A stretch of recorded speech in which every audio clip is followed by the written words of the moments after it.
네, 시청자 여러분 안녕하십니까? 생방송 성공투자 부동산 재테크 진행의 장윤입니다. 매주 월요일부터 목요일 저녁 5시부터 6시까지 여러분들과 함께하면서 가지고 계시는 부동산 고민 접수받고 해결해 드리고 있습니다. 전화를 통해서 이 시간 고민 남겨보실 수 있고요.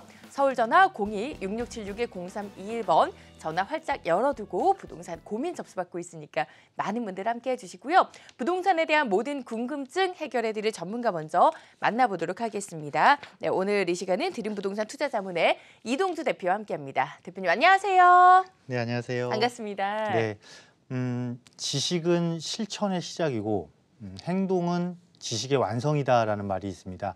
즉 아무리 좋은 지식이어도 행동을 하지 않으면 그 지식이 완성되지 않는다라는 것이죠. 부동산 투자도 많은 정보를 습득하고 많은 지식을 습득하고 이렇게 하는 거 좋습니다. 하지만 결국 행동을 하지 않으면은 아무리 좋은 지식과 아무리 좋은 검토 사항도 내 것이 될 수가 없고 수익을 얻을 수 없다라는 것이죠. 여러분들이 이렇게 행동을 할 수 있도록 그 용기를 제가 북돋아주는 그런 좋은 시간 오늘도 가져보도록 하겠습니다. 네, 여러분이 행동하고자 하는 곳에 든든하게 옆에서 있어 드릴 거니까요. 02-6676-0321번으로 전화 주셔서 이동주 대표의 상담 저희 방송 중에 받아보시기 바랍니다. 저희 성공투자 부동산 재테크 모든 전문가분들은 여러분들께 언제나 최선의 조언을 하고자 노력하고 있고요. 하지만 아무리 오랜 경험과 또 노하우를 가진 전문가의 조언이라고 할지라도 여러분들의 소중한 자산이 들어가는 만큼 끝까지 꼼꼼하고 신중하게 결정해 보시고요. 현명한 투자 선택에 있어서 전화뿐만 아니라 오픈 채팅방을 통해서도 생방송 중에 실시간으로 고민 남겨보실 수 있습니다. 어떻게 참여해 보실 수 있는지는 박지희 캐스터 연결해서 알아볼게요. 네, 오픈 채팅창 오늘도 여러분들을 위해서 활짝 열려 있습니다. 참여 방법 알려드릴 텐데요. 여러분들 많이 사용하시는 이 스마트폰의 노란색 메신저로 들어가셔서 대화 목록으로 들어가시면 우측 상단에 말풍선 모양의 아이콘이 보일 겁니다. 자, 그쪽으로 들어가시면요. 오픈 채팅창 검색해 보실 수가 있는데요. 자, 오늘은 한경 이동주라고 검색을 하시면 생방송 중에 바로 이동주 대표님께 답변 받아볼 수 있는 오픈 채팅창으로 들어오실 수가 있습니다. 자, 지금부터 고민 남겨주시면요. 저희가 생방송 중에 틈틈이 답변 드릴 테니까요. 궁금하신 부분 지금 바로 남겨주세요. 네, 오픈 채팅방에 여러분들의 많은 참여 기다리고 있겠습니다. 그리고 오늘 실시간 상담 이후에는 부동산 투자의 키워드가 될 만한 개발 호재나 부동산 이슈를 통해서 미래 가치가 높은 지역 찾아보는 부동산 정보통도 이어드리고요. 오늘은 서울 2030 프로젝트와 도시 재생을 키워드로 해서 알짜 지역 찾아보도록 하겠습니다. 잠시 후에 부동산 정보통 함께해 주시고요. 02-6676-0321번 전화 상담 먼저 출발해 보겠습니다.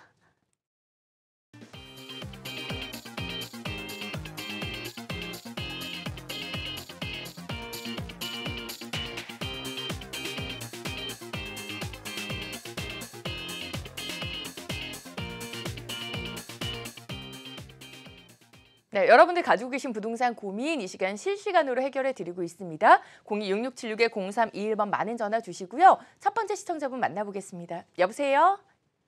예, 안녕하세요. 네, 안녕하세요. 반갑습니다. 네, 유익한 방송 잘 시청하고 있습니다. 감사합니다. 앞으로도 많이 봐주시고요, 어머님. 네. 어떤 부동산 궁금하신가요? 저는 그 고덕 주공 2단지를 네. 2014년 10월에 매입한 입주권이 있고요. 네. 34평. 네. 그리고 2017년 4월에 네. 거기 일반 분양권 34평을 매입했어요. 네. 그런데 이 아파트가 지금 9월에 입주 시기가 다가오는데 네. 그 입주권 아파트를 2년을 꼭 거주해야 되는지 그래야 비과세 요건이 되는지 궁금하고요. 네. 또 그 분양권도 등기가 나면은 2주택이 되는데 네. 그 몇 년 안에 매도를 해야지 양도세가 비과세가 되는지 궁금해서 문의드렸습니다. 알겠습니다. 고덕 주공 분양권이시며 고덕 그라시움이실 텐데 지금 입주권도 하나 보유 중이시고 분양권도 보유 중이십니다. 뭐 앞으로 어떻게 대응을 해봐야 될런지 뭐 매도까지도 고려 중이시니까 대표님 바로 만나보시고 자세한 정보 받아보세요. 네. 네, 안녕하세요. 예, 안녕하세요. 네, 반갑습니다. 네. 네, 예, 감사합니다. 네. 지금 주신 정보로는 2014년도에 입주권을 매입을 하신 거고, 네. 그러니까 조합원 거를 사신 거죠? 조합원 아파트를 사가지고 네. 예, 관리처분 나기 전에 샀어요. 관리처분인가 전에? 네. 네. 그리고 2017년도에 내는 일반 분양권을 매입했어요. 일반 분양 2017년도 언제 매입하신 거예요? 4월에요. 4월에요. 그러면은 부동산 대책 있기 전에 다 매입을 하신 네, 거네요. 그 그죠? 전이죠. 네네. 네네. 그래서 지금 궁금하신 게 네. 입주권 산 거에 거주 요건이 있어야 되는 거냐? 네네. 그리고 이거를 세금을 어떻게 잘 처리를 해서 네. 세테크를 할 수 있느냐 이거잖아요. 네네. 네네. 그러면 지금부터 제가 한번 살펴봐 드리도록 할게요. 예, 네. 예, 감사합니다. 네, 지금 사안이 그러니까 요즘 많은 분들이 이제 조금 헷갈려 하시는 그런 사안을 좀 안고 계신 것 같아요. 근데 의외로 되게 간단하게 좀 풀릴 수 있을 것 같거든요. 왜냐하면 지금 14년도에 입주권을 구입을 하신 거고, 자 17년도 4월이라고 그러셨어요, 그죠? 네. 4월에 분양권을 구입한 것이니까 우리가 이제 대표적인 큰 부동산 대책을 보게 되면 2017년도에 파리 대책이 있어요, 그죠? 2017년도 파리 대책이 있고 작년도에 9.13 대책이 있단 말이죠. 그러면은 일단 9.13 대책까지 보실 필요가 없는 것 같고, 그럼 2017년도 파리 대책 때 이제 여기서 뭐가 나오는 거냐면은 거주 요건이 나와요. 거주 요건, 그죠? 네. 거주 요건이 나오는데 지금 입주권 자체를 2014년도에 구입하신 거니까 2017년도 파리 대책 이전에 구입하신 거잖아요, 그죠? 네네. 그럼 이건 일단 거주 요건은 해당이 안 돼요. 거주 요건 없이도 1주택이면 비과세를 받을 수 있는데 문제는 네. 뭐냐면 2014년도에 구입하셨으면 관리처분 인가 몇 개월 전에 구입하신 거예요?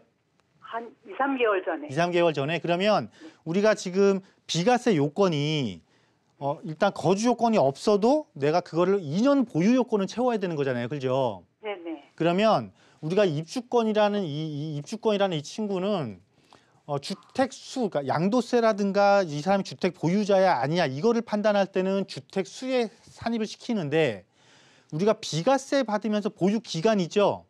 네. 이거를 할 때는 관리처분 인가일 이후에는 권리로 보기 때문에 주택의 보유 기간으로는 안 봐요.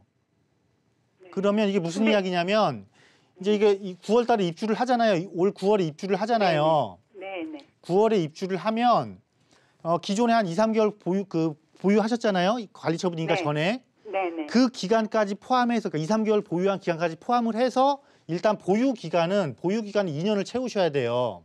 아, 그래야 이게 1주택 비과세가 되는 거고 네. 다행히도 이거는 17년도에 분양권을 산 거잖아요. 그죠? 네네. 이 분양권은 이미 2017년도에 사신 모든 큰 부동산 대책 전에 사신 거기 때문에 이거는 그러니까 등기를 하면 이게 주택으로 바뀌어요. 그죠? 그렇죠. 네. 등기를 하면 이제 주택으로 바뀌는데 다행히도 이 분양권도 구입을 내가 언제 했느냐, 내가 언제 이걸 분양을 받았느냐에 따라서 우리가 9.13 대책 때 일시적 이주택 기간이 3년에서 2년으로 줄었잖아요. 네네. 네네. 근데 이거는 이미 그 전에 구입한 거기 때문에 일시적 이주택 기간을 지금 3년이라는 일시적 이주택 기간을 갖고 계시는 거예요. 네네. 2년이 아니고. 그러면 다행이네요. 자 2019년도에 일단 분양권을 등기를 먼저 한다고 치고 가정을 하고요. 네. 그러면 이때부터 플러스 3년이잖아요. 그죠? 네. 그러면 2022년 9월 이거 등기하기 전까지 요 입주권을 매도를 하게 되면 9억 원까지는 비과세를 받을 수가 있는 거예요. 그죠? 네. 그렇게 되니까 일단 지금 당장 내가 이걸 서둘러서 일시적 이주택을 받아야 돼, 얼만큼 더 보유해야 돼, 이거를 의식할 필요가 없이 2022년 되면은 당연히 입주권은 보유기간 2년 채우시잖아요. 아, 그죠? 네. 네네. 그러면 안 해도 되고요. 네, 요때 가서 2022년에 9월이니까 2022년 9월에 또 처분하려고 그러면 시기를 놓칠 수도 있잖아요. 네. 그러니까 2021년 말부터 내가 이 입주권을 처분할 계획을 수립을 하신다라면 네. 지금보다 훨씬 더 좋은 조건으로 처분할 수 있지 않을까 싶어요. 네. 왜냐하면 고덕 2단지가 상당히 입지가 좋아요. 네. 그렇기 때문에 입주권이 있음에도 불구하고 지금 조합원 분양권을 또 매입하신 거잖아요. 그죠? 네네. 그렇죠. 네, 그래서 대단지고 또 위쪽에 네. 강동에서 제일 지금 갖추고자 하는 대규모 업무타운이잖아요. 그죠? 네. 업무타운 들어서고 여기에 9호선 또 4단계 들어서고 그래서 지금은 막 여러 가지 복잡하게 고민하실 필요 없이 그냥 안정적으로 다 보유하시고 올해 이거 입주잖아요. 네. 입주하시고 하나는 새 놓고 하셨다가 2021년 말부터 하나를 내가 비과세 조건 갖춘 거를 매도 전략 세운다. 이렇게 정리를 해놓으시면 될 것 같습니다. 네. 네. 아유, 감사합니다. 네. 네. 계속해서 정책적인 부분이 바뀌다 보니까 특히나 다주택자분들은 이렇게 뭐 거주 요건이나 뭐 비과세 요건이나 헷갈려서 알고자 하시는 분들 많으실 텐데 지금 이렇게 전화 주시면 명쾌하게 도움 드리고 있으니까 계속해서 전화 그리고 오픈 채팅방을 통해서 참여해 주세요. 다음 시청자분도 만나보겠습니다. 여보세요? 네, 여보세요? 네, 안녕하세요. 반갑습니다. 네, 안녕하세요. 네, 어떤 점 궁금하신가요?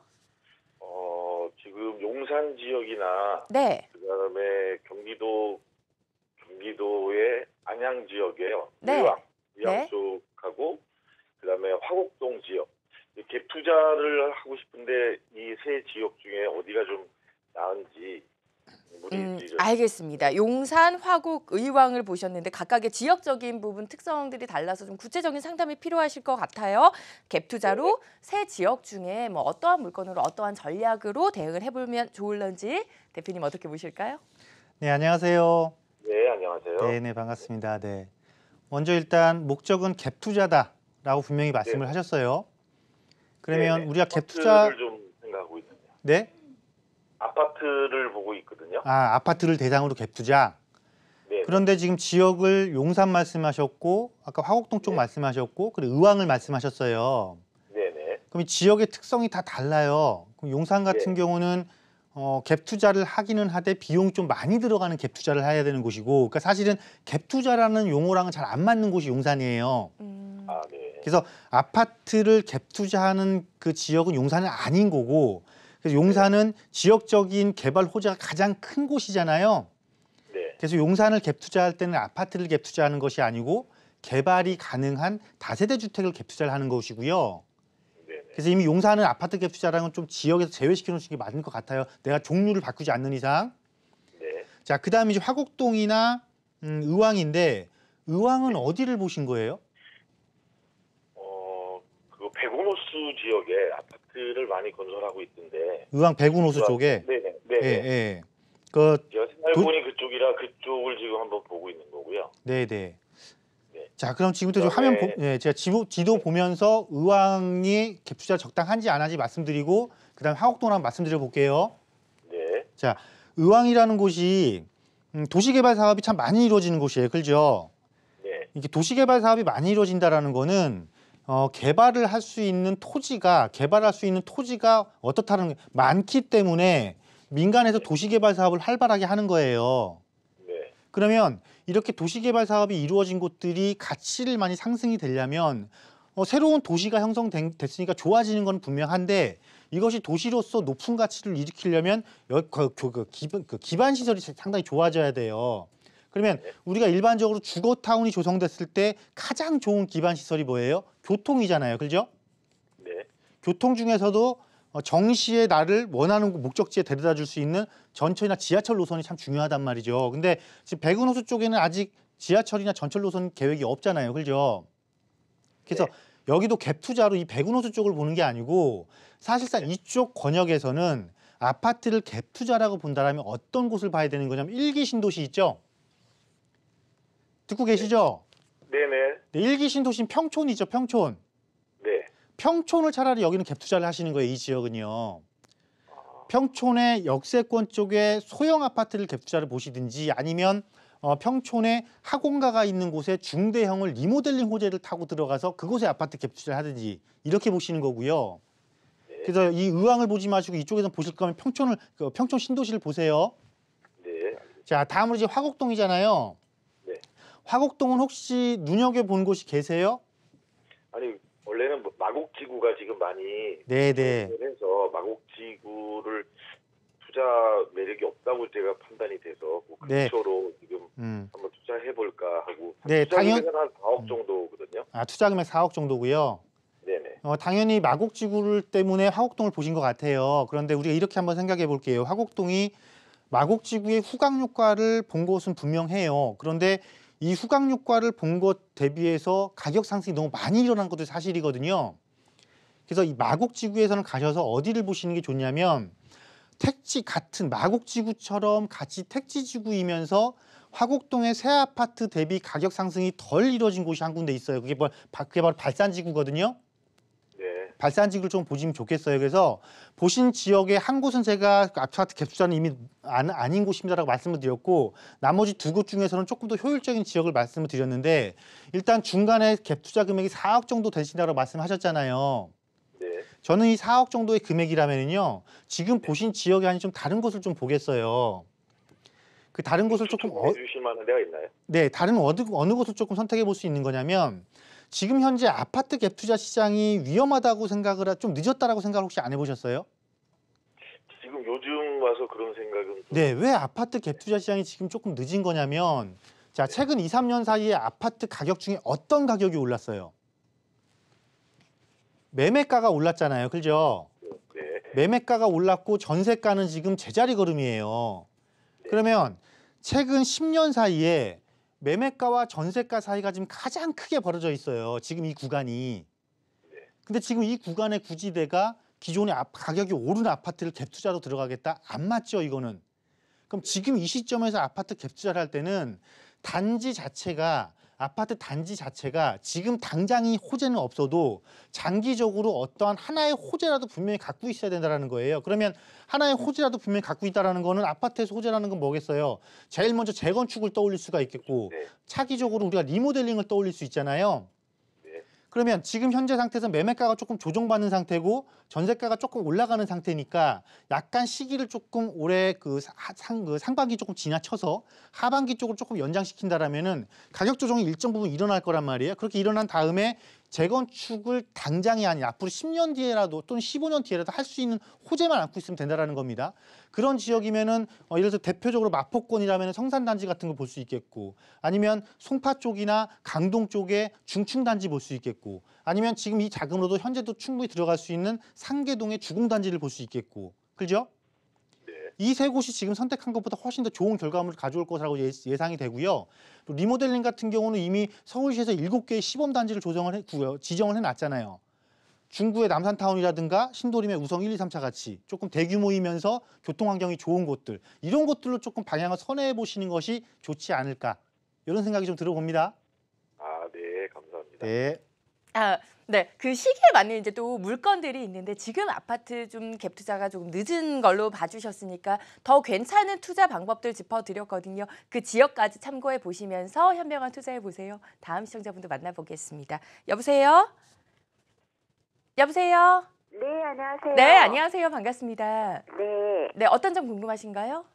그 영등포 그 양평동 사가 네. 한강 오피스텔하고 당산동 유가 오피스텔 2개를 가지고 이렇게 투자로 하고 있거든요. 네. 근데 그 앞으로의 전망과 그다음에 나중에 향후 월세로 돌리려면은 두 곳 중에 어느 것을 월세로 돌렸으면 좋겠는가 그거 알고 싶어요. 알겠습니다. 그러면 지금 네. 보유하고 계신 양평동 4가는 번지수는 어떻게 될까요? 241번지, 241번지 당산동 유가의 네. 오피스텔은 어떻게 될까요? 335-3번지. 두 군데를 지금 네. 투자 목적으로 보유하고 계시는데 향후 전망 짚어드리면서 향후에 월세로 돌렸을 때 월세 수익을 원하시는 것 같아요. 어느 쪽을 좀 변경을 해보면 좋을지 양평동과 당산동 대표님 어떻게 보실까요? 네, 양평동 4가 번지가 241번지라고 그러셨죠? 네. 네. 인사도 못 드렸네요. 검색하느냐고. 네, 안녕하세요. 네, 안녕하세요. 네, 네. 네. 네, 지금 2개를 다 갖고 계시고 네. 둘 다 뭐 사업자 등록은 해 놓으셨고요. 네네, 살 때 했어요. 매수할 때. 살 때, 매수할 때. 네. 매수한 지는 다 얼마 안 되셨나 봐요. 그죠? 2017년에 하나 하고 네. 18년 때 하나 하고. 네. 그래서 지금 궁금하신 게 일단 임대사업을 등록하셨으니까 의무 임대 기간 채우셔야 되는 거고 당연히 그죠? 네.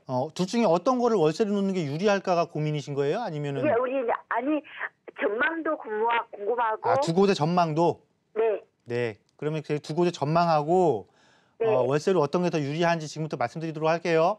네. 네. 두 곳 다 뭐 대표적인 서울의 중공업 지역 하면 딱 떠오르는 대표적인 곳이에요. 그죠? 네. 그러면서 최근 한 5년 사이에 정말 많은 변화를 겪은 곳이에요. 네. 그렇죠? 왜냐하면 노후화된 공업지가 새롭게 이제 주거 단지로 재편이 된 거예요. 그죠? 네. 그러니까 이게 뭐냐면 우리가 입지라는 거, 부동산이라는 거 입지가 참 중요해요. 그죠? 네. 근데 입지는 애초부터 그냥 처음부터 좋은 입지가 있는 반면에 시간이 지날수록 좋아지는 입지가 있어요. 네. 대표적으로 지금 구입하신 두 곳이 시간이 지나면서 좋아지는 입지예요. 그죠? 네. 그러면 이곳이 더 좋아지려면 지금보다 더 좋아질 수 있는 호재가 있는 일을 보면 되는 거예요. 그러면 그게 이것을 얼마큼 오래 보유하면 될지를 결정할 수 있는 거잖아요. 네네. 다행히도 아직 개발이 완성된 곳이 아니고 아직도 개발을 진행하고 있어요. 그래서 최소한 5년 정도는 더 가져가셔도 되는 지역 중에 한 곳이에요.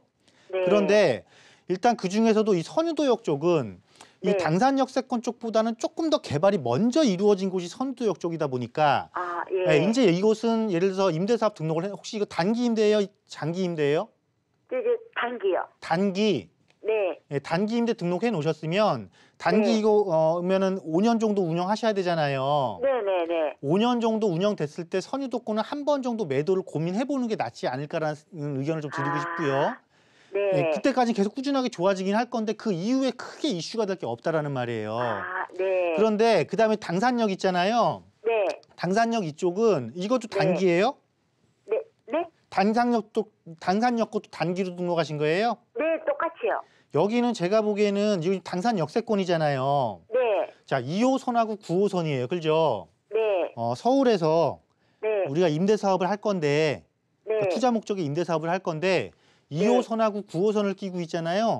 네. 절대 망할 일이 없어요. 아, 네. 근데 그걸 지금 두 개나 갖고 있는 거잖아요. 네. 이 이야기는 뭐냐면 월세를 전환하더라도 얘를 전환하는 게 훨씬 유리한 것이고 당산동 거요? 예, 환승역이니까. 그리고 네. 이쪽 뒤쪽에 한강변 쪽에 아직 미개발지가 남아 있어서 여기도 새로운 주거지로 바뀔 거고 두 네. 번째가 그리고 마지막 네. 세 번째가 이쪽은 어차피 월세 수요도 상당히 많을 곳이에요. 네.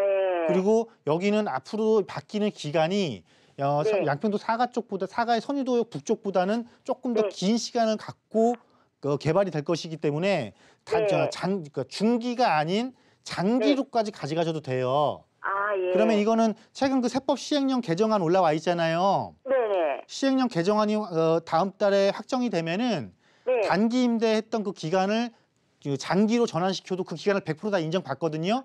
네. 그때 그냥 장기로 전환시키세요, 이거는.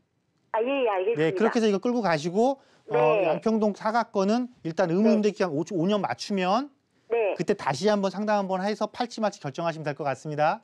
네. 네.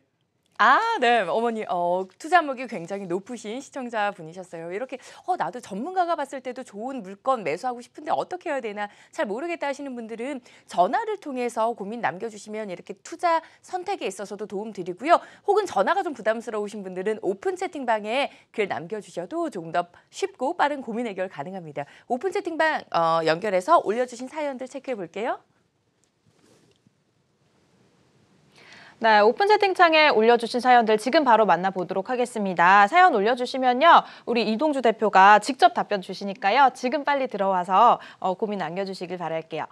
영통로 효성 해링턴 플레이스 투자 매수 고민 중인데 향후 전망 부탁드립니다. 라고 하셨습니다. 자, 대표님, 이쪽 어떻게 보시나요? 어디 영통로라고 그러셨나요? 네, 영통로 수원 효성- 말씀하시는 거죠? 그렇습니다. 네, 영통로 효성 해링턴 네, 네. 플레이스라는 자, 아파트인데요. 수원의 이제 영통지구 쪽도 대표적으로 이제 젊은 층들이 많이 거주하는 곳이죠. 또 네. 대규모 또 산단이 있기 때문에. 그런데 이제 이곳이 기존에 이제 아파트들도 사실 많이 있는 곳입니다. 그 소형 아파트들도 많이 밀집돼 있는 곳이고, 그 지역의 특성은 이제 소형 아파트들이 이제 15년 차 이상이 되면서 새거에 대한 그 관심도가 높고 이로 인해서 새 것들을 많이 분양을 하기는 하는데 사실상 그 실거주 목적으로 이제는 이 시장이 실거주 목적으로 전환되는 지금 주거 시장이기 때문에 투자 목적으로서 내가 새 거를 높은 분양가를 부담을 하면서 새 거를 구입한다. 이것은 조금 아닐 것 같고요. 영통을 벗어나도 지금 수원 권역에서는 투자할 곳들이 상당히 많이 있거든요. 대표적으로 말씀드리면 바로 옆에 차라리 광교 쪽으로 넘어가시는 게 나을 것 같고요. 네. 그 두 번째 지역은 향후 개발이 조금씩 지금 현재부터 조금씩 개발이 이루어지면서 향후 많은 개발 호재가 집중이 될 수 있을 곳인 수원역 쪽에서 호매실 쪽으로 나가는 쪽, 화서 쪽으로 나가는 쪽 있죠. 그쪽들이 오히려 투자 목적으로는 조금 낫지 않을까 싶으니까요. 지금 당장 내가 이것을 분양을 받아서 수익형으로 운영하거나 아니면 뭐 차익을 목적으로 해서 그 소액 투자를 하겠다 이런 개념이 아니시라면은 좀 장기적으로 보는 관점에서 제가 말씀드린 두 지역을 먼저 보신 이후에 다시 한번 마지막으로 비교 검토를 해보시는 게 낫지 않을까 이런 의견 드리도록 하겠습니다. 네, 일단은 좀 더 유망한 지역 찍어주셨으니까요. 이쪽으로 좀 더 한번 살펴보시면 좋을 것 같고요. 다산 신도시의 한양 수자인 아파트 30평형인 것 같죠? 30평 거주 중입니다. 앞으로의 전망 궁금하고요. 무리를 해서 고덕 쪽으로 이사를 가도 되는 건지 궁금합니다. 라는 질문 주셨습니다. 자, 일단 한양 수자인 전망부터 좀 볼까요? 자, 한양 수자인이 그 왕숙천을 끼고 있는 곳이죠. 다산 신도시 내에서는 비교적 입지가 나쁜 곳이 아닌데 네. 아마 그 8호선 역세권이 개통하는 쪽에 한양 수자인이시라면은 조금 더 보유하고 있는 게 낫고요. 그러니까 예를 들어서 다산 신도시에서 아까 고덕이라고 그러셨죠?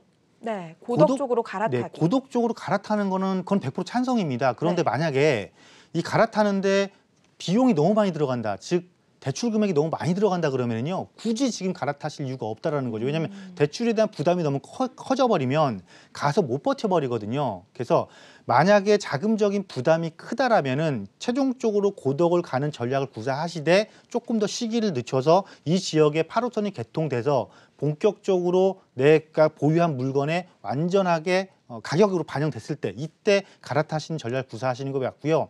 만약에 지금 여유 자금이 충분해서 내가 지금이라도 갈아타겠다. 그렇다면은 당연히 지역적인 특색이 다르잖아요. 다산하고 고덕하고는 비교를 한다라는 게 지역적 위에 특색이 다르기 때문에 당연히 고덕이 우세할 수밖에 없어요. 서울이고 업무 지역으로 바뀌는 곳이고 네. 또 대규모 새 아파트가 입주한 곳이기 때문에 그래서 이렇게 내가 처한 상황에 따라서 조금 판단을 달리하는 지혜가 필요하다라고 말씀드리도록 하겠습니다. 네, 이렇게 답변 드리겠습니다. 일단 뭐 고덕으로 갈아타는 게 훨씬 더 좋긴 하지만 지금 있는 곳도 좀 호재가 있기 때문에 뭐 지켜보면서 차익을 좀 챙겨보시는 것도 괜찮다라는 답변이었으니까요. 한번 지금 상황에 따라서 잘 고민해보시고 결정해보시길 바라겠습니다. 자, 이렇게 오픈 채팅창에 고민 남겨주시면 생방송 중에 우리 이동주 대표가 직접 답변 주시니까요. 여러분들 도움 필요하신 분들 고민 남겨주시길 바랄게요. 네, 오픈 채팅방은 여기서 마무리하겠고요. 계속해서 이동주 대표의 전화 상담 이어드릴 거니까 전화로 고민 많이 남겨주세요. 그리고 이동주 대표님 직접 만나보고 싶다 하시는 분들을 위해서 이번 주 바로 내일입니다. 무료 강연 준비가 되어 있고요. 아, 이번 주는 이 주제군요. 세테크가 재테크다. 많은 분들 세테크 관심 있으신데 어떤 이야기 자세하게 풀어주실 건가요, 대표님? 네, 정말 이제 세테크가 중요해진 시대가 된 것 같습니다. 네. 특히나 아무리 많은 내가 차익을 남겨도 세금으로 다 뺏기고 나면은 오히려 나보다 누가 돈을 버는 거냐면 정부가 돈을 벌어버리거든요. 네. 참 어이없는 상황이 발생을 하는 거죠. 그렇기 때문에 인재 재테크, 부동산 재테크에 있어서 세테크는 필수다. 특히나 세테크를 어떻게 하느냐에 따라서 내가 다른 부동산을 하나 더 투자한 효과를 얼마든지 누릴 수 있는 것이기 때문에요. 이러한 세테크를 정확하게 하기 위해서는 어떻게 해야 되는지에 대한 부분들 살펴봐 드리도록 할 거고요. 또 세금을 우리가 항상 문제는 세금을 안 내려고 하니까 모든 것이 꽉 막히기 시작하는 거거든요. 세금을 내더라도 충분한 이익이 있다라면 그거는 반드시 투자를 해야 되는 것입니다. 어떻게 하면 그렇게 할 수 있는 것인지, 그렇게 하기 위해서는 어느 지역을 가는 것이 좋은 것인지에 대한 부분들 세미나 시간에 자세히 다뤄보도록 하겠습니다. 네, 부동산에 대한 세금 문제는 부동산 전문가한테 확실하게 진단 받아보시기 바랍니다. 이번 주 세미나에서 안내 받아보실 수가 있고요. 자세한 정보는 화면으로 다시 한번 안내해 드릴게요. 네, 성공투자 부동산 재테크에서 준비한 무료 강연 소식입니다. 세테크가 재테크다라는 주제로 드림 부동산 투자 자문 합정역 2번 출구로 나가시면 만나보실 수가 있습니다. 2월 1일 금요일 오후 2시고요. 함께하고 계시는 이동주 대표의 무료 강연 02-6676-0321번으로 많은 분들 신청해 주시기 바랍니다.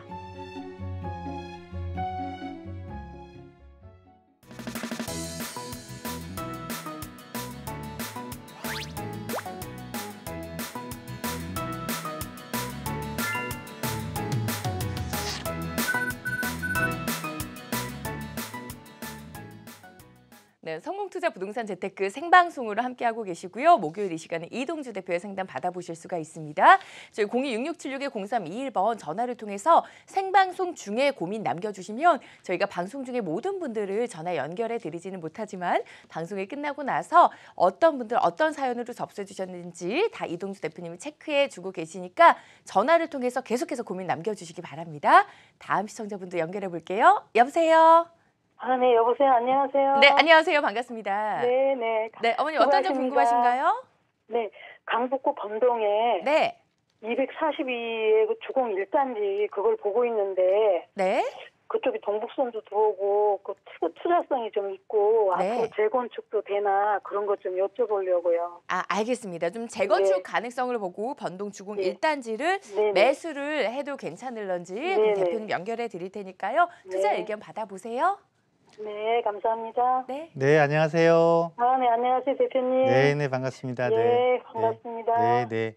여기를 순순히 투자 목적으로 보시는 거예요? 예, 그 동북성도 들어오고 앞으로 괜찮다고 또 그러더라고요. 그래서 네네. 이쪽을 봤죠. 아, 그러니까 거주는 다른 곳에서 하시는 거고요. 예, 예. 아, 투자 목적으로 비교적 낮은 금액으로 아파트를 투자할 수 있는 단지인 건 분명해요. 그죠? 네네. 네, 그래서 또 알고 계신 호재도 두 개가 다 맞는 네. 호재고, 그래서 네. 어떻게 하면 좋을지 한번 제가 네. 화면 보면서 이렇게 말씀드려보도록 네. 할게요. 네. 예, 고맙습니다. 네, 네. 제일 궁금하신 건 아마 이게 재건축 가능성일 것 같아요. 네, 재건축 가능성이고 앞으로 동북선이 들어오면은 그거 좀 괜찮은가 하고요. 자, 재건축의 가능성은 여기가 있어요. 아, 네. 왜냐하면 우리가 재건축을 하냐 못하냐 볼 때는요, 가장 먼저 네. 용적률이 중요해요. 네네. 근데 용적률이 여기가 아마 150%대일 거예요.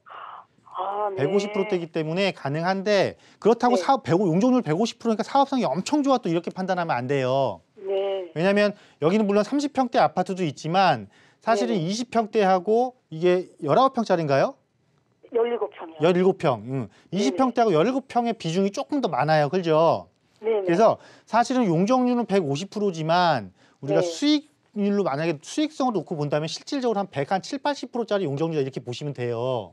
아, 그래도 네. 충분히 사업성은 있고 사업은 가능한 거잖아요. 그죠? 네네. 그리고 현재도 1000세대가 넘으니까 재건축하게 네. 되면 거의 한 2000세대 가까이 육박할 거고. 그죠? 네네. 그런데 문제는 이게 입주 연도가 91년도인가 2년도인가 그러죠. 네네. 91년도. 아직 연한을 채우려면 최소한 2년이 더 남았어요. 그죠? 아, 네. 그럼 2년 남아서 이때부터 뭐부터 시작하냐면 안전진단부터 시작을 해야 돼요. 네네. 그럼 이거 통과하려고 해도 상당히 길어요. 그러니까 지금은 재건축 호재를 보고 들어가기에는 사실은 빨라요. 너무. 아, 근데 할 수는 네. 있는 거니까 그거는 이제 감안을 하시는 거예요. 아, 내가 네네. 여기에 내가 자금을 투입할 때는 최소한 기본이 10년이구나. 기본 10년을 네네. 내가 마음을 먹고 최소 네. 15년까지는 가야겠다. 이 생각으로 가시면 괜찮아요. 아, 그러면 그 중간에 무슨 일이 벌어질 거냐면 잘 네. 알고 계신 것처럼 동북선이 앞을 쭉 지나가요. 그죠? 네네. 이 동북선이 저 상계역부터 해서 왕십리까지 들어가잖아요. 네네. 그러면 이 지역에서 가장 지금 현안이 뭐예요? 가장 부족한 거. 대중교통이란 네. 말이죠. 그죠? 네, 예, 대중교통. 그 대중교통이 이 서울시에서 이제 재정사업으로 해서 지금 진행을 하고 있단 말이에요. 네. 그러면 재건축 터지기 전에 그게 먼저 터지면서 여기가 역세권으로 바뀔 거예요. 네. 그래서 기다리는데 중간에 단계적으로 한 번씩 지역적인 호재가 나와주니까 나쁘지 네. 않다라고 말씀드리겠고요. 아우, 특히나 대표님 감사합니다. 예, 특히나 앞쪽에 있는 장인뉴타운 있잖아요. 네네. 장인뉴타운이 입주를 해서 본격적으로 주거타운을 형성을 하면 이 주변 네. 지역에 대한 노후 단지들에 대한 관심도도 올라갈 거예요. 네. 네, 그래서 어떻게 보면 너무 빠른 시기는 있지만 반대로 네. 생각하면 그렇기 때문에 지금 가격으로 투자가 가능한 거잖아요. 네네. 네, 이 개념으로 접근하실 때 나쁘지 않은 선택이다. 이렇게 정리해 드릴게요. 아, 네, 감사합니다. 아, 네. 이렇게 어머니 궁금하셨던 재건축에 대한 이야기도 풀어드렸지만 그러면서 이제 지역적인 호재까지 짚어주셨습니다. 향후 전망 밝게 봐주신 거니까 매수 찬성 의견 정리해드렸고요. 다음 전화도 연결해 볼게요. 여보세요? 여보세요? 네, 안녕하세요. 반갑습니다. 여보세요? 네, 어머님 어떤 점 궁금하신가요? 아, 다름이 아니고요. 네. 노원구 상계 산동, 네. 107번지 보람동화 아파트 804호가 있는데요. 네. 이게 우리 아들한테 넘어간 지가 한 30년 가까이 돼요. 네. 그런데 아파트 지은 지는 이제 99년도에 지었는데, 네. 그걸 이제 우리 아들이 좀 이제 또 살다가 이제 또 직장이 성남으로 돼 있어서 네. 그걸 전세를 놓고 이제 성남으로 왔었어요. 네. 그랬는데 그러면 이제 매매를 하고 싶은데 아. 매매를 해야 되는지 좀 더 나아두면 또 좀 더 나서지는지 알겠습니다. 또 이제 그 오래된 거라 또 가격이 올랐다고 만약에 팔게 되면 세금이 많이 나올지 그게 궁금해요. 그렇죠. 세금적인 부분도 걱정이시죠. 어머니 그리고요. 지금 전화 연결 상태가 좀 좋지 않으니까요. 수화기에서 입을 조금 떼고 말씀을 해주시면 더 잘 들릴 것 같습니다. 일단 네, 아드님 명의로 되어 있는 상계동의 불암 동아 아파트인데 성남으로 이사를 가시면서 여기를 매도하는 게 좋을지 대표님 어떻게 해볼까요? 네, 안녕하세요. 선생님 안녕하세요. 네, 네, 반갑습니다. 네. 예. 제가 몇 가지 좀 여쭤볼게요. 네. 지금 성남으로 이사 가셨다고 했잖아요. 이제 내가 이제 그러니까- 혼자 20년 살다가 아파갖고 늙어갖고 이제 아들하고 합쳤어요. 아드님하고 합가하신 거예요? 네, 그래서 이제 성남에 이제 직장 때문에 한 4년 전에 이사를 아들이 먼저 왔고, 그 성남 거는 언제 사신 거예요? 이제 성남권 3년 조그만 거 살다가 3년 살다가 내가 작년에 내 집을 팔아갖고, 네. 이제 며느리하고 같이 살라고 이제 큰 거를 이제 작년 2월. 작년 2월에. 네. 네네. 그리고 지금 아드님하고 그 명의는 그 성남 집도 아드님이 명의하신 거네요? 아들하고 나하고 둘이 명의가 돼 있어요. 둘이 이 동아 아파트는요? 아들 앞으로 돼 있어요. 그러면 이거 동아 아파트 말고 아드님 혹시 다른 주택 있으세요? 없고 이제 그거하고 성남 거하고 있어요. 이거하고 성남 거하고? 네. 네. 그러면 제가 어떻게 하면 가장 좋을지 말씀드릴게요. 예예. 네네. 이 동아 아파트가 한 20년 됐잖아요. 예. 그래서 이 바로 앞에 주택 재개발이 진행이 돼서 예예. 갖고 있으면 좋기는 해요. 근데 문제는 뭐냐면 네. 얘 호재 기다리다가 예. 얘가 지금 현재 작년 그러니까 2018년도 2월 아까 2월이라고 그러셨잖아요. 네네. 성남 걸 구입하셨으니까 예.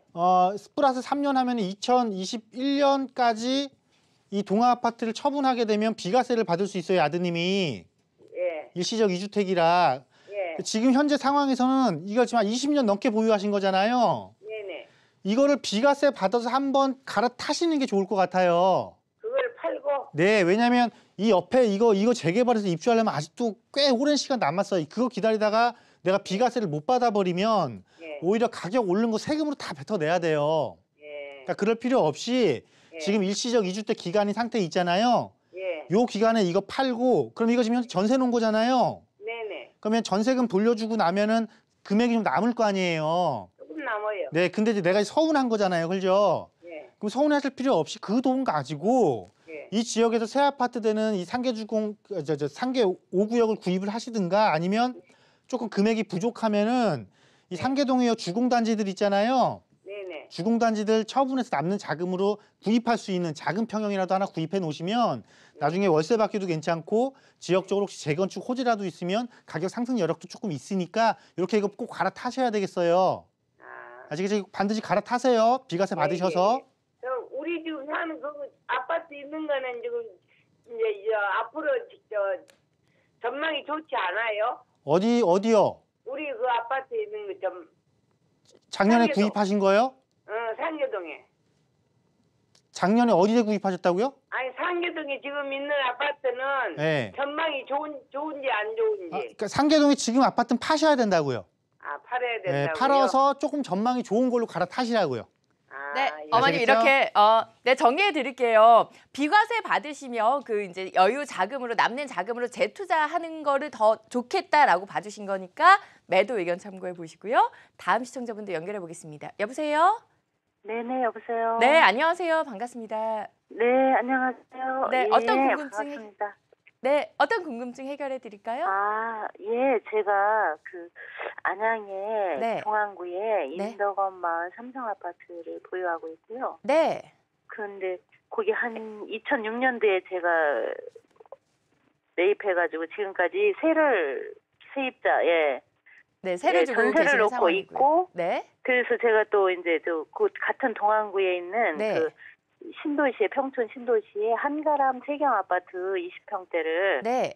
그러니까 2017년도 네. 17년도 8월 10월 11월인가 네네. 그때 저 매입을 했어요. 네. 근데 지금 부동산 자꾸 임대 등록을 하라고 하고 저희가 이제 그거를 나중에 조그만 평수로 이제 저희가 입주를 하고 싶어서 그 조그만 거를 매입을 했거든요. 아, 알겠습니다. 예, 예. 일단은 지금은 거주를 안 하시고 투자 목적으로 보유 중이시니까 임대 등록하는 게 좋을런지 향후 전망 짚어드릴게요. 대표님 어떻게 보실까요? 네, 안녕하세요. 네네. 예, 안녕하세요. 네, 반갑습니다. 예, 예. 네. 네. 지금 일단 구입 시기가 상당히 지금 서로 다른데 예, 예. 인덕원 마을 삼성은 2006년도라고 그러셨어요. 그죠? 네, 네, 네. 그리고 한가람 세경은 2018년도에 구입하신 거예요? 2017년 한 11월이요. 2017년도 11월에? 예, 예, 예. 아, 그러면은 어쨌건 나중에 이건 입주 목적으로 구입하신 거네요, 그러면? 저희가 나중에 네. 그러면 이 두 주택 말고 또 있으세요? 아니 없어요. 일단 그러면 네, 네. 2006년도에 구입한 인덕원 마을 삼성은 차익이 크기 때문에 예, 예. 그거를 지금 비과세 요건으로 가져가는 게 맞을 것 같고요. 아. 1주택 비과세 요건을 만드는 게 맞을 것 같고 이 한가람 세경은 어쨌건 두 개 중에 하나는 지금 정리를 해야 되는 상황이잖아요. 뭐 어떻게 하든지 일단 아니, 지금 급하. 그러니까 한가람 세경을 막- 지금 당장 입주할 건가요? 아니면 아니에요. 그냥. 아니, 그럼 일단 한가람 세경은 그 등록을 하세요. 임대사업자를. 아, 한가람 세경을요? 네, 제 말씀 듣고 그렇게 하시는 게 좋아요. 왜냐는지 말씀드릴게요. 네, 네. 네, 일단 인덕원 마을 삼성은 네. 팔 필요 없어요. 이것도 지금 당장. 아. 이건 언제 팔아야 되는 거냐면 이 인덕원역에 예, 예. 두 개의 광역교통망이 들어와요. 아, 예. 신수원선하고 네, 네. 월판선, 월곶에서 판교까지 들어가는 월판선이 들어와요. 아, 예. 그럼 이 인덕원역이 갑자기 트리플 역세권으로 바뀌는 거예요. 그죠? 네, 네. 근데 내 삼성 아파트 바로 옆에 붙어 있단 말이에요. 예, 예. 지금 예. 팔면 되겠어요? 안 되겠죠? 당연히 보유, 그죠? 대신에 예. 이거 두 주택만 있는 건데 얘가 훨씬 더 오래된 아파트니까 오랜 기간 보유했으니까 차익이 더 크잖아요. 예, 그러니까 예. 얘를 1주택 비과세로 일단 만드는 전략 구사하시는 거고.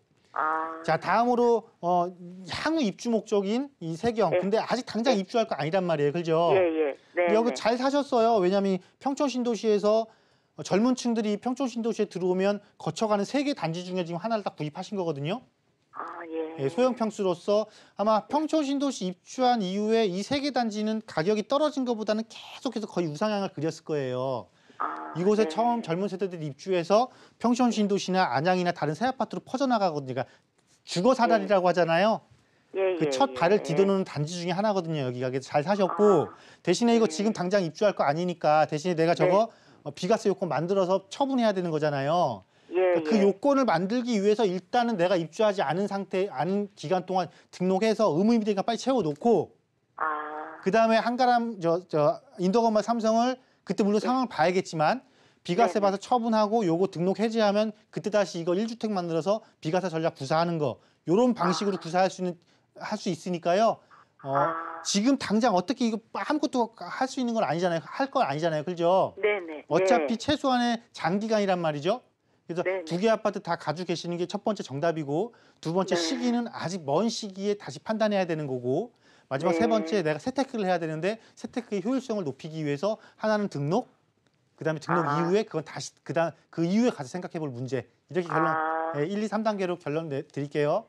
네네. 아유, 감사합니다. 네, 이렇게 보유 전략 짚어드리면서 오늘 방송 중에 상담 여기서 마무리하겠고요. 계속해서 미래 가치가 높은 지역 짚어드리는 부동산 정보통도 함께해 주세요. 오늘 도움 말씀 주신 이동주 대표는 여기서 인사드리겠습니다. 대표님 고맙습니다. 감사합니다.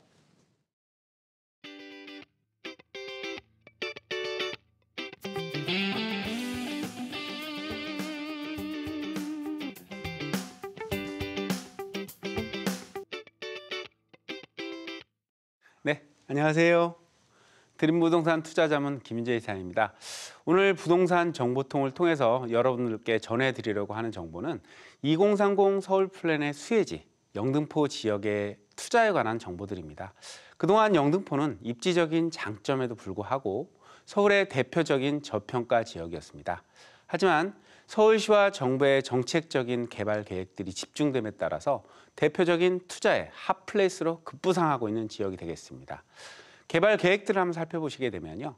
서울시의 도시 기본 계획인 2030 서울 플랜에 이 영등포와 여의도 지역을 서울의 3도심으로 지정했습니다.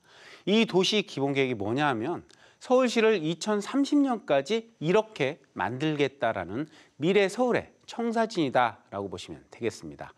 이 계획에 따라서 향후 10여 년간 개발을 진행해서 서울을 균형 있는 도시로 탈바꿈시키려는 계획이 될 것 같은데요. 기존 도심권인 한양, 도성과 강남, 이 비견될 수 있는 3대 핵심 지역으로 개발이 진행이 된다라고 보시면 되겠습니다. 여의도보다도 낙후된 이 영등포권역이 최대 수혜가 예상이 되고 있습니다. 뿐만 아니고 중공업지 종합발전계획에 의한 개발도 지속적으로 진행이 되고 있습니다. 이 영등포 지역은 거의 대부분 지역이 중공업지로 묶여 있기 때문에 그동안 개발이 지연되고 지역의 슬램화가 가속되었었는데요. 서울시의 중공업지 개발 계획에 의해서 낙후된 공장 지역이 최신의 주거와 업무, 상업지역이 복합된 지식산업센터나 아파트형 공장 등으로 지속적으로 변화를 하고 있습니다. 특히 이 중공업지 같은 경우는 주거지 개발에 비해서 고밀 개발이 가능하다라는 장점이 있기 때문에 개발이 되게 되면 주거와 상업, 업무, 복합시설 등으로 개발이 됨으로써 완벽한 직주 근접성을 갖추게 됩니다. 그래서 수요 집중은 물론이고 향후 토지의 이용 상태도 더욱더 좋아짐으로써 그 가치가 더욱 높다라고 할 수가 있겠습니다. 이와 함께 경인로 일대 같은 경우는 도시 재생사업 활성화에 따라서 지역 환경 개선도 이루어질 예정인데요. 특히 주거 중심형이 아닌 경제 중심 지형으로 유일하게 지정이 되어서 주거의 확장이 아닌 일자리의 확장으로 이어지기 때문에 그 개발 가치가 더욱더 크다라고 할 수가 있겠습니다. 주로 고부가가치를 창출할 수 있는 핀테크 산업 중심의 일자리가 창출됨으로써 지역의 소득 수준이 지금보다도 월등히 높아질 것으로 기대가 되고 그 때문에 부동산 가치의 상승에도 크게 기여할 것으로 보여집니다. 개발 호재의 지속 가능성이 부동산 상승의 변수로 작용을 하는데 영등포 지역은 서울시와 정부의 주도하에 추진되는 호재들이기 때문에 중단 가능성이 전혀 없다. 이러한 점도 큰 장점이 되겠다 할 수가 있겠습니다. 지금 진행이 되고 있는 서부간선도로의 지하 사업이나 제물포 터널의 조성 사업 등도 영등포를 한 단계 더욱더 발전시키는 촉매제로 작용을 할 것이고 영등포 재정비 촉진 사업이나 신길 뉴타운 사업 등의 주거환경 개선 사업도 지속적으로 진행이 됨으로써 고급 주거 단지로 바뀌는 곳이기도 합니다. 또한 입지적인 장점도 상당히 돋보이는데요. 이 영등포 지역은 3대 핵심 업무 지역인 여의도권의 완벽한 배후지 역할을 하는 곳이면서 9호선과 5호선을 이용해서 마곡과 도심권, 강남권 진입이 굉장히 수월하기 때문에 완벽한 직주 근접성을 확보하고 있는 곳이다라고 보시면 될 것 같습니다. 또한 여기에 백화점을 중심으로 하는 대형 유통센터가 집중이 되어 있으면서 문화시설, 편의시설 등이 잘 발달이 되어 있기 때문에 환경보다는 편의성이 돋보이는 지역이다라고 할 수가 있겠죠. 즉 완벽한 직주 근접성, 편리한 교통, 생활의 편의성이 좋은 만큼 젊은 층의 주거 선호도가 굉장히 높은 지역이다라고 할 수가 있겠습니다. 때문에 이 영등포 지역에 투자를 하실 때는 이러한 영등포의 특성에 잘 맞는 투자 상품을 선택하는 것이 가장 중요하다라고 할 수가 있겠습니다. 그리고 9호선 역세권 주변이나 뉴타운 주변 지역의 역세권 소형 주택에 관심을 가지시고 투자 결정을 하시라고 말씀드리겠습니다. 감사합니다. 네, 영등포 지역에 대한 자세한 투자 전략 원하시는 분들은 02-6676-0321번으로 전화 주시면 도움 받아보실 수가 있고요. 계속해서 부동산 뉴스 전해드립니다. 규제 강화로 재건축 연한이 길어지자 또 민간 주요 건설사들이 추진하고 있는 주택도 신도시로서의 면모를 갖춰가고 있습니다. 해방과 카페를 접목시키고 있습니다.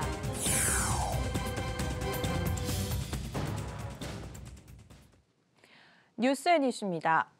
서울 아파트값이 최근 크게 떨어지고 있습니다. 봄 이사철을 앞둔 부동산 시장 분위기는 예년 같지 않다고 하는데요. 설 이후 집값, 이런 조정 국면 이어갈까요? 이주비 기자의 보도입니다. 지난주 서울 아파트 가격은 0.14% 떨어졌습니다. 이는 지난 2013년 8월 첫째 주 이후 5년 5개월 만에 주간 통계로는 가장 큰 하락폭입니다. 고가 아파트가 몰린 강남권의 낙폭이 컸고 강북권도 광진구와 서대문구 등을 중심으로 떨어졌습니다. 대출 규제 등 정부의 규제책이 이어지고 있고 입주 물량 증가와 공시가격 상승에 따른 세부담 등으로 거래 감소와 가격 하락세가 이어지고 있습니다. 매매 나와 있는 것도 문의가 별로 없으세요. 급하게 내놓으신 분들도 계세요. 근데 문의가 있어야지 저희가 이제 가격을 이렇게 저렇게 말씀을 드려보고. 이달 초까지 흥행 불패 행진을 이어가던 청약시장도 열기가 꺾인 모습입니다. 서울 광진구에 들어서는 한 아파트는 1순위 청약에서 미달이 났습니다. 업계에서는 미달이 난 면적대의 분양가가 9억 원을 초과해 중도금 대출을 받을 수 없어 수요자가 부담을 느낀 것으로 분석했습니다. 이런 분위기에 봄 이사철을 앞두고도 매매 심리가 쉽게 회복되지 않을 것으로 전문가들은 내다봅니다. 시장에서는 세금 부담을 느끼는 보유자들이 늘어나면서 매물도 좀 더 출시될 것으로 예상이 되는데요. 최근에 거래가 형성되지 않고 있기 때문에 가격 변동은 당분간 빠르게 나타나지는 못할 것으로 예상이 됩니다. 반면 부동산 시장이 다시 강세를 보일 수 있다는 전망도 나옵니다. 일각에서는 정부의 예타면제 사업으로 시중에 풀리는 수십조 원의 토지 보상금이 환금성이 높은 아파트를 중심으로 흘러 부동산 시장이 꿈틀거릴 수 있다고 지적합니다. 한국경제TV 이주비입니다. 수도권 광역 급행철도 GTX A 노선은 지하 속 터널로 이동합니다. 이 터널 공사 안전성에 대해 노선 통과 지역 주민들의 우려가 큰데요. 정부가 오늘 터널 공사 안전성을 알리기 위한 공개 토론회를 열 예정이었는데 지역 주민들의 거센 항의로 시작도 하지 못한 채 끝났습니다. 문성필 기자의 보도입니다. GTX A 노선 터널 공사에 활용되는 대심도 기술을 설명하는 공개 토론회장입니다. 토론 대신 주민들의 고성이 오갑니다. 이들은 GTX A 노선이 지나가는 용산구와 강남구 주민들입니다. 집안이 약하고 노후된 건물이 많아 터널 공사로 땅이 꺼지거나 건물이 무너질 수 있다며 노선 변경을 요구하고 있습니다. 정부가 주민들과 충분히 소통하지 않았다는 지적도 나옵니다. 터널 공사 안전성에 대한 우려가 큰데 이를 불식시킬 만한 자리가 없었다는 겁니다. GTX 건설 주무부처인 국토교통부가 후원해 지하 터널 공사 관련 토론회를 연 것도 이번이 처음입니다. 국토부는 서울역에 전시 공간을 만드는 등 지하 터널 공사에 대한 불안감을 해소하겠다는 입장이지만 지역 주민들의 반발이 해소될지는 의문입니다. 한국경제TV 문성필입니다. 해외 건설협회가 건설 엔지니어링 기업의 해외 진출을 돕는 2019 세계 건설시장 진출 전략 설명회를 오늘 열었습니다. 이번 설명회는 최근 늘고 있는 국내 기업의 해외 건설시장 진출 수요에 대응하고 성공적인 해외 사업 전략 수립을 위해 마련됐습니다. 설명회에서 협회는 거시적인 세계 건설시장 현황을 소개하는 한편 우리 기업의 지역별, 국가별 진출 전략 등을 안내했습니다.